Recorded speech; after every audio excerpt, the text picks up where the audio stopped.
Chapter 51, Possessed. Things were very strange. Her mother insisted that they sit together at the dining room table, the three of them. She also insisted that Ulysses sit in a chair, which was ridiculous, because if he sat in a chair, he wouldn't be able to reach the table. "He can sit here with me," said Flora. "Oh, no. I want him to feel welcome. I want him to know that he literally has a chair at our table." Her mother had held the chair out, and Ulysses had climbed onto it, and then she slid the chair all the way under the table. It was enough to break your heart, watching his whiskered, hopeful face as it disappeared beneath the tablecloth. If her mother hadn't been acting so strange, Flora would have said something, would have argued more vehemently. But her mother was acting strange. Very, very strange. Not only was her voice robotic, she was also saying things that she never would have said before, expressing sentiments that seemed to be at odds with the mother Flora had always known. For instance, wanting a squirrel to have a chair at the table.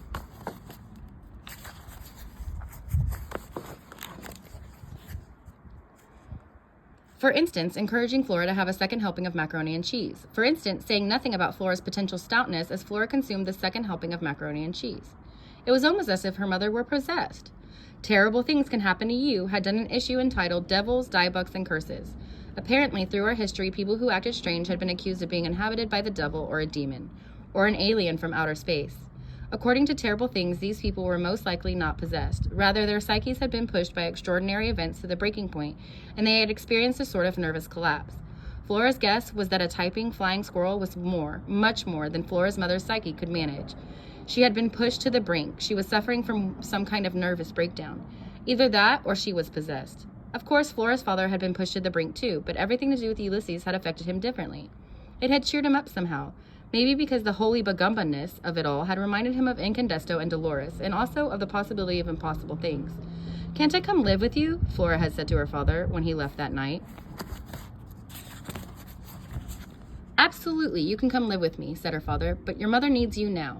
"She doesn't need me," said Flora. "She said that her life would be easier without me." "I think that your mother has forgotten how to say what she means," said her father.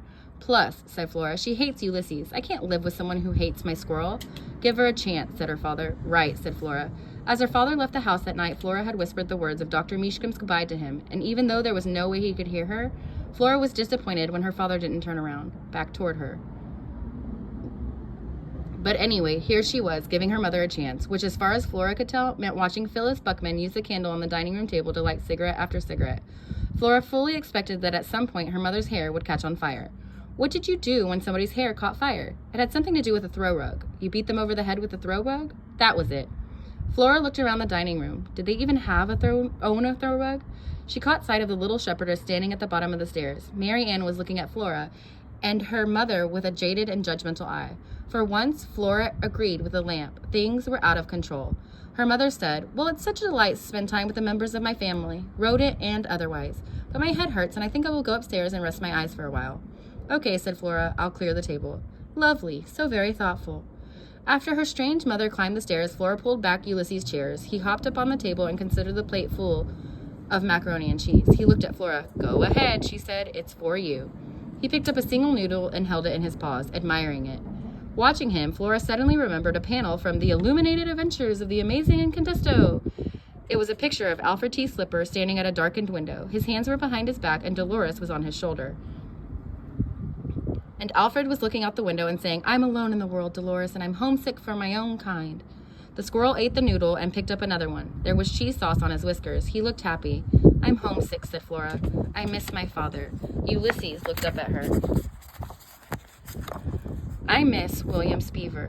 Talk about a sentence you could never predict you would say. "I even miss my mother," thought Flora, "or I miss the person she used to be." It was dark outside. Her mother was upstairs. Her father was at the Bleaks and Arms.